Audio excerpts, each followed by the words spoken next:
देखो ऐसी गल बिल्कुल भी नहीं है, एक मिसकनसैप्शन है ਜਿਹੜਾ ਤੁਸੀਂ ਕਹਿੰਦੇ ਹੋ ਰੇਤ ਜ਼ਿਆਦਾ ਲੋਇਆ ਕਰ, ਐਸੀ ਗੱਲ ਬਿਲਕੁਲ ਨਹੀਂ ਹੈ, ਇੱਕ ਮਿਸਕਨਸੈਪਸ਼ਨ ਹੈ। ਠੀਕ ਹੈ, ਇਹ ਸਾਡੇ ਕੋਲ ਇੱਕ ਜਿਹੜਾ ਨਾ ਮਿਲਤ ਟਰੈਕਟਰ ਦੇ ਵਿੱਚ ਇੱਕ ਕੁਆਲਿਟੀ ਅਸ਼ੋਰੈਂਸ ਦਾ ਡਿਪਾਰਟਮੈਂਟ ਹੈ ਜੋ ਕਿ ਹਰ ਇੱਕ ਪਾਰਟਸ ਦੀ ਅਸੀਂ ਕੁਆਲਿਟੀ ਨੂੰ ਅਸ਼ੋਰ ਕਰਨੇ ਆ, ਫਿਰ ਇਹਦੇ ਵਿੱਚ ਟਰੈਕਟਰ ਦੇ ਵਿੱਚ ਅਸੀਂ ਅਸੈਂਬਲ ਕਰਨਾ ਹੈ। ਠੀਕ ਹੈ ਨਾ, ਤੇ ਐਸੀ ਗੱਲ ਬਿਲਕੁਲ ਨਹੀਂ ਹੈ।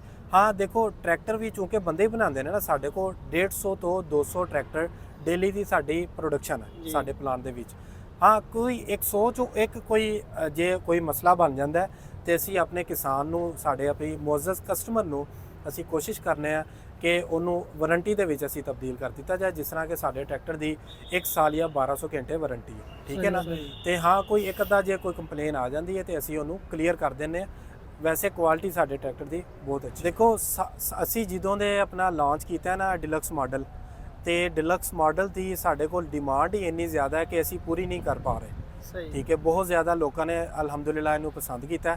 ਠੀਕ ਹੈ, ਤੇ ਅਸੀਂ ਸਾਡਾ ਹੁਣ ਡਿਲੀਵਰੀ ਟਾਈਮ ਵੀ ਜ਼ਿਆਦਾ ਹੋ ਗਿਆ ਸਿਰਫ ਇਹਦੀ ਡਿਮਾਂਡ ਦੀ ਵਜ੍ਹਾ ਤੋਂ। ਜੀ ਠੀਕ ਹੈ, ਸਾਡੇ ਕੋਲ ਪਾਰਟਸ ਇਹਨੇ ਅਵੇਲੇਬਲ ਨਹੀਂ ਹੈ ਕਿ ਅਸੀਂ ਕਸਟਮਰ ਨੂੰ ਵਿਦਆਊਟ ਟਰੈਕਟਰ ਦਈਏ। ਠੀਕ ਹੈ, ਇਹ ਟਰੈਕਟਰ ਡਿਲਕਸ ਮਾਡਲ ਦੇ ਨਾਲ ਹੀ ਪਾਰਟਸ ਮਿਲਣਗੇ।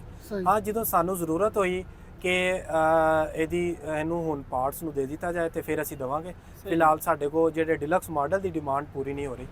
ਨਹੀਂ ਐਸੀ ਕੋਈ ਹੈ ਨਹੀਂ ਹੈ, ਐਸੀ ਕੋਈ ਆਪਸ਼ਨ ਸਾਡੇ ਕੋਲ ਨਹੀਂ ਹੈ, ਕਿਉਂਕਿ ਸਾਡੇ ਇੱਕ ਮਿਆਰ ਹੈ, ਸਟੈਂਡਰਡ ਹੈ। ਠੀਕ ਹੈ ਨਾ, ਐਸੇ ਨਹੀਂ ਕਿ ਟਰੈਕਟਰ ਸਾਨੂੰ ਦਵੋ ਤੇ ਅਸੀਂ ਡਿਲਕਸ ਬਣਾ ਦਈਏ। ਮਿਲਤ ਟਰੈਕਟਰ ਨੇ ਆਪਣੇ ਸਟੈਂਡਰਡ ਦੇ ਮੁਤਾਬਿਕ ਟਰੈਕਟਰ ਬਣਾਉਣੇ ਨੇ। ਠੀਕ ਹੈ, ਤੇ ਉਹਦੇ ਮੁਤਾਬਕ ਅਸੀਂ ਬਣਾਵਾਂਗੇ। ਇਸ ਤਰ੍ਹਾਂ ਨਹੀਂ ਹੈ ਕਿ ਕੋਈ 85 ਦਵੇ ਤੇ ਅਸੀਂ ਉਹਨੂੰ ਡਿਲਕਸ ਮਾਡਲ ਬਦਲ ਦਈਏ, ਨਹੀਂ। ਕਿ ਜਿਸ ਤਰ੍ਹਾਂ ਹੀ ਅਸੀਂ ਆਪਣੇ ਡਿਲਕਸ ਮਾਡਲ ਲਾਂਚ ਕੀਤੇ, ਜਿਸ ਤਰ੍ਹਾਂ ਕਿ ਤੁਸੀਂ 260 ਡਿਲਕਸ ਵੀ ਦੇਖ ਰਹੇ ਹੋ। ਠੀਕ ਹੈ, ਤੇ ਇਹਦੀ ਵਜ੍ਹਾ ਇਹ ਹੀ ਬਣੀ ਕਿ ਅਸੀਂ ਡਿਲਕਸ ਮਾਡਲ, ਸਾਡੇ ਜਿਹੜੇ ਡਿਲਕਸ ਮਾਡਲ ਨੇ, ਇਹ ਅਸੀਂ ਕਿਸਾਨਾਂ ਦੀ ਜ਼ਰੂਰੀਆਤ ਨੂੰ ਮੱਦੇਨਜ਼ਰ ਰੱਖਦੇ ਹੋਏ ਟਰੈਕਟਰ ਬਣਾਏ ਨੇ। ਠੀਕ ਹੈ, ਉਹਨਾਂ ਨੂੰ ਫੀਲਡ ਦੇ ਵਿੱਚ ਕਿਹੜੀ ਮੁਸ਼ਕਲਾਤ ਆਉਂਦੀਆਂ ਨੇ ਉਹਨਾਂ ਨੂੰ ਮੱਦੇਨਜ਼ਰ ਰੱਖ ਕੇ ਟਰੈਕਟਰ ਬਣਾਏ ਨੇ। ਜਿਸ ਤਰ੍ਹਾਂ ਕਿ ਅਸੀਂ ਡੰਪਰ ਕਲਚ ਪਲੇਟ ਲਾਤੀ ਹੈ। ਠੀਕ ਹੈ, ਜਿਸ ਤਰ੍ਹਾਂ ਲੋਡਰ ਤੇ ਉਹ ਬੜੀ ਅੱਛੀ ਪਰਫਾਰਮ ਕਰਦੀ ਪਈ ਹੈ ਸਾਡੀ ਡੰਪਰ ਕਲਚ ਪਲੇਟ। ਅਸੀਂ ਆਪਣੇ ਜਿਹੜੇ ਲਿੰਕਾਂ ਦੇ ਨਾਲ ਲਿਫਟਿੰਗ ਜਿਹੜੀ ਕਪੈਸਿਟੀ ਉਹਨਾਂ ਦੀ ਵਧਾਤੀ ਹੈ। ਠੀਕ ਹੈ, ਅਸਿਸਟ ਰੈਮ ਲਾ ਕੇ, ਫਿਰ ਉਸ ਤੋਂ ਇਲਾਵਾ ਅਸੀਂ ਚਾਰਜਿੰਗ ਪੋਰਟ ਲਾਈ ਹੈ। ਠੀਕ ਹੈ, ਸਪੇਸਰ ਲਾ ਕੇ ਲੰਬਾਈ ਜ਼ਿਆਦਾ ਕਰਤੀ ਹੈ, ਵੇਟ ਲਾਤੇ ਨੇ, ਤੇ ਜਿਹਦੀ ਵਜ੍ਹਾ ਤੋਂ ਸਾਡੇ ਜਿਹੜੇ ਟਰੈਕਟਰ ਜ਼ਿਆਦਾ ਪਰਫਾਰਮ ਕਰ ਰਹੇ ਨੇ ਔਰ ਲਾਈਕ ਏ ਹੌਟ ਕੇਕ ਸੇਲ। ਅਸੀਂ ਜਦੋਂ ਅਸੀਂ ਇਹਨਾਂ ਨੂੰ ਬਣਾਇਆ, ਇਹਨਾਂ ਨੂੰ ਅਸੀਂ ਫੀਲਡ ਦੇ ਵਿੱਚ ਇਹਨੂੰ ਟੈਸਟ ਐਂਡ ਟਰਾਇਲ ਪੂਰਾ ਕੀਤਾ। ਠੀਕ ਹੈ, ਤਾਂ ਕਿ ਇਹਦੇ ਜਿੰਨੇ ਵੀ ਜਿਹੜੇ ਨੇ ਨਾ ਮਸਲੇ ਮਸਾਇਲ ਨੇ ਉਹ ਕਲੀਅਰ ਹੋ ਜਾਣ, ਫਿਰ ਅਸੀਂ ਇਹਨਾਂ ਨੂੰ ਲਾਂਚ ਕਰੀਏ। ਠੀਕ ਹੈ ਨਾ, ਤੇ ਇਹਦੀ ਵਜ੍ਹਾ ਤੋਂ ਲਿਫਟ ਰੈਮ ਲਾ ਕੇ ਅਸੀਂ ਇਹਨਾਂ ਦੀ ਲਿਫਟਿੰਗ ਕਪੈਸਿਟੀ ਬਣਾ ਜਿਹੜੇ ਬਾਗਾਤ ਦੇ ਏਰੀਆ ਨੇ ਉਹਦੇ ਵਿੱਚ ਇਹਨੂੰ ਬੜਾ ਪਸੰਦ ਕੀਤਾ ਜਾ ਰਿਹਾ। ਇਹਦੇ ਵਿੱਚ ਅਸੀਂ ਚੀਜ਼ਾਂ 2-3 ਚੀਜ਼ਾਂ ਜਿਹੜੀਆਂ ਮੇਨ ਅਸੀਂ ਚੇਂਜਿੰਗ ਕੀਤੀ ਨੇ। ਸਭ ਤੋਂ ਪਹਿਲੇ ਤੇ ਅਸੀਂ ਇਹਦੇ ਜਿਹੜੇ ਫੈਂਡਰ ਨੇ ਨਾ ਉਹ ਸ਼ੈਲ ਫੈਂਡਰ ਲਾਤੇ ਨੇ ਗੋਲ ਵਾਲੇ। ਠੀਕ ਹੈ, ਇਹਦਾ ਫਾਇਦਾ ਹੈ ਕਿ ਇੱਕ ਤੇ ਇਹ ਹੋ ਗਿਆ, ਦੂਸਰੇ ਨੰਬਰ ਤੇ ਇਹ ਜਿਹੜਾ ਸਾਇਲੈਂਸਰ ਹੈ ਇਹਦੀ ਅਸੀਂ ਲੰਬਾਈ ਘੱਟ ਕਰਤੀ ਹੈ। ਠੀਕ ਹੈ ਨਾ, ਇਹਨਾਂ ਦੋਵਾਂ ਚੀਜ਼ਾਂ ਦਾ ਫਾਇਦਾ ਹੈ ਕਿ ਇਹ ਜਦੋਂ ਬਾਗਾਤ ਦੇ ਵਿੱਚ ਚੱਲਦੇ ਨੇ ਤੇ ਬਾਗਾਤ ਦੀ ਟਹਿਣੀਆਂ ਨੂੰ ਇਹ ਡਿਸਟਰਬ ਨਹੀਂ ਕਰਦੇ। ਠੀਕ ਹੈ ਨਾ, ਤੋੜਦੇ ਨਹੀਂ।